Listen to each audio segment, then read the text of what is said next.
Ok,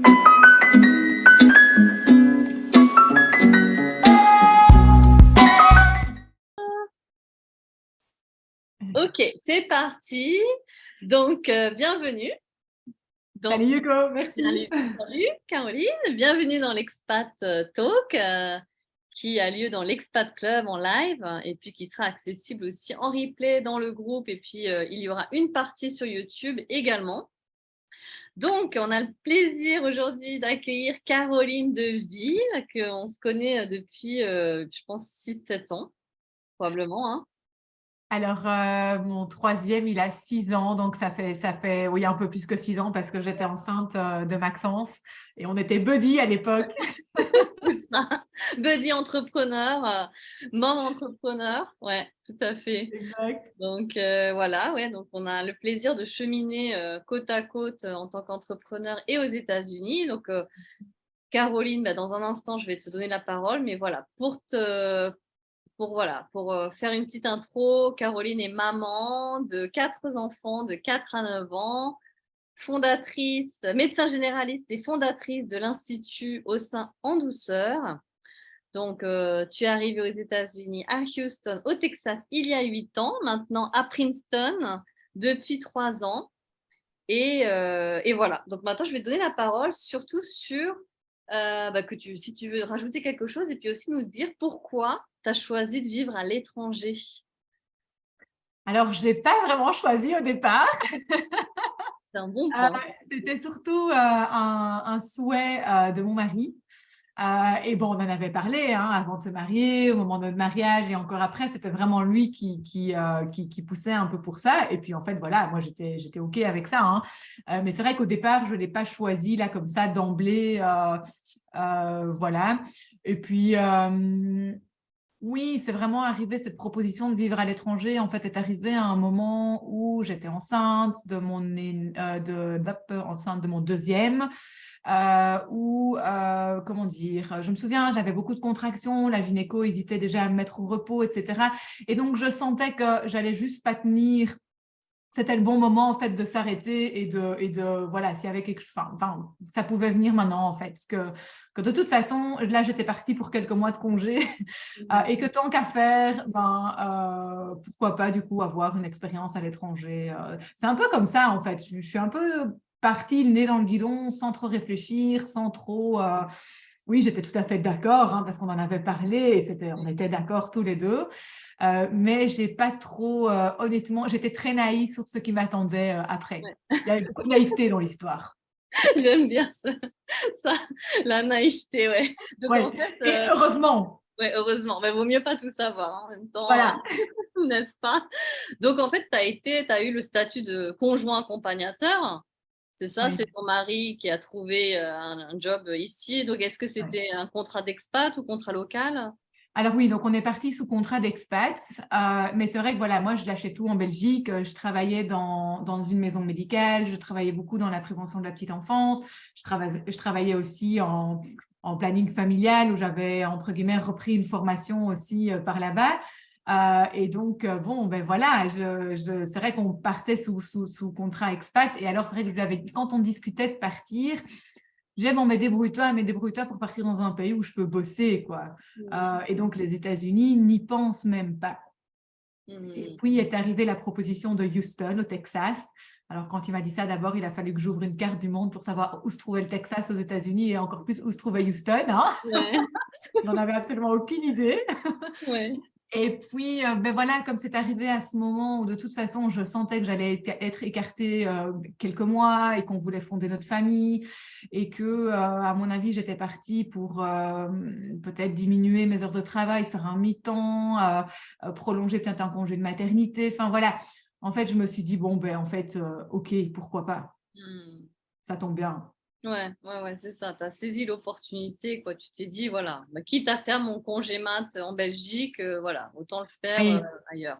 oui, exact, exact, Ouais. exact. Oui, c'était un peu ça. C'est vraiment arrivé dans ce stade-là de ma vie qui m'a probablement, du coup, aider à prendre cette décision que, OK, c'était OK de partir et que c'était OK de partir aux États-Unis où je n'allais pas pouvoir travailler en tant que médecin. Ouais, ouais, c'est ça, ouais, ça a dû être quand même Est-ce que du coup, par la suite, ça a été un challenge ou pas, justement, de ne pas pouvoir exercer en tant que médecin? Alors, ça a été un challenge. Bon, évidemment, au début, il y a vraiment cette courbe de l'expatriation. On arrive, on est hyper excité, tout est nouveau. Moi, mon premier challenge, ben, c'était vraiment d'apprendre l'anglais, de progresser en anglais. Et donc, moi, tout de suite, je suis arrivée, j'ai fait 6 mois d'anglais intensif où je n'ai fait, entre guillemets, que ça. C'était de l'anglais, de l'anglais, de l'anglais, de l'anglais, parce que je voulais pouvoir me sentir bien là où je vivais, je voulais pouvoir communiquer facilement dans l'environnement dans lequel je vivais. Donc ça, c'était mon premier objectif. Oui, Donc c'était assez simple. Durant ces 6 mois-là, ben, j'étais enceinte, j'apprenais l'anglais, enceinte, donc du coup, c'était plutôt reposant. Enfin, je ne devais pas trop bouger, donc ça tombait bien aussi. oui. J'ai envie de dire que c'était un bon timing, quoi.